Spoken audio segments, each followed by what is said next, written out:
A Utah restaurant is not out of business, so why is a popular food delivery app telling customers they're closed? Yeah, worried about what it could mean for the business there, the restaurant's owner decided it was time to get Gephardt, and Matt began sniffing around. Mike Denny, bogus listings are not only hurting this guy's business, he's worried it's also hurting delivery drivers who show up for non-existent orders, and it's hurting customers who are ordering food that never arrives.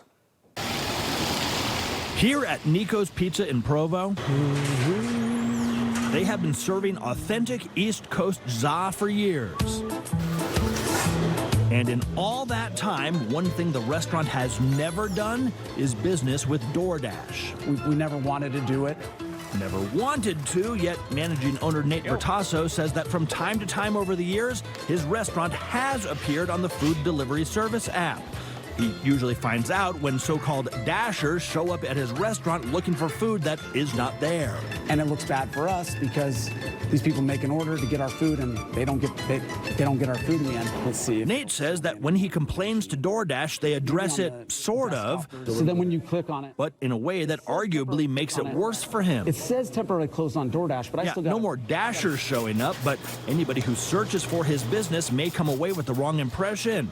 Take a look. Nico's Pizza closed, it says, and if you click on it, it says temporarily closed on DoorDash. It also is a bad look for my business to have something say temporarily closed, because what if they think that I'm closed as a business now? Nate says he's asked DoorDash to completely purge his restaurant from their website, but those requests have not worked. It's been about a year that we've been fighting with DoorDash about taking it off, and they keep saying like, well, we can't take it off. I don't have the power to do that. I was like, you definitely have the power to do that. So frustrated, Nate decided it was time to call me. Small businesses have enough to overcome. We don't need to add one more wrinkle to it by doing this. I reached out to DoorDash on behalf of Nico's Pizza, not through customer service, but through their corporate PR team. In a statement, a spokesperson wrote, quote, DoorDash has no tolerance for fraud, continually monitoring our platform to prevent, detect, and take action against fraudulent behavior. They added, we have swiftly removed the fraudulent Nico's Pizza storefront from our platform, in addition to reaching out directly to understand their situation in more detail and support their business. Now, this is not the first time I've reported on Utah restaurants being added to food delivery service platforms against their will. 2 years ago, a Park City cupcake shop found itself on Uber Eats.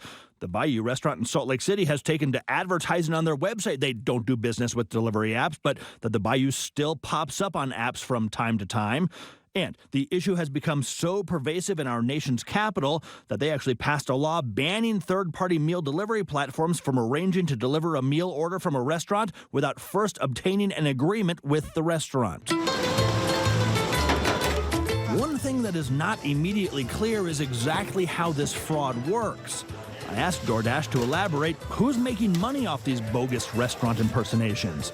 They did not respond to that question. But this warning from the Federal Trade Commission maybe sheds some light. It says that scammers have been using bogus orders and bogus listings to rip off drivers and restaurants. After a bogus order is placed, the scammer will text, "There's a problem with the order," and ask for the driver's email or bank account information.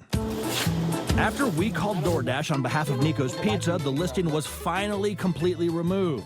As for why it was so hard to get this listing completely removed on his own, Nate says he felt a bit strong-armed.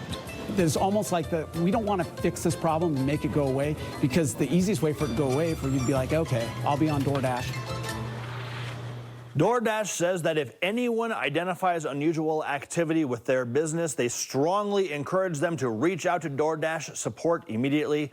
Nate, of course, tried that. If you got a problem you can't solve, give me a shot at it. The number 385-707-6153, or you can email me, matt@ksl.com. I have a feeling you'll get a few more emails, Matt. We shall see. All right, good story. Thanks.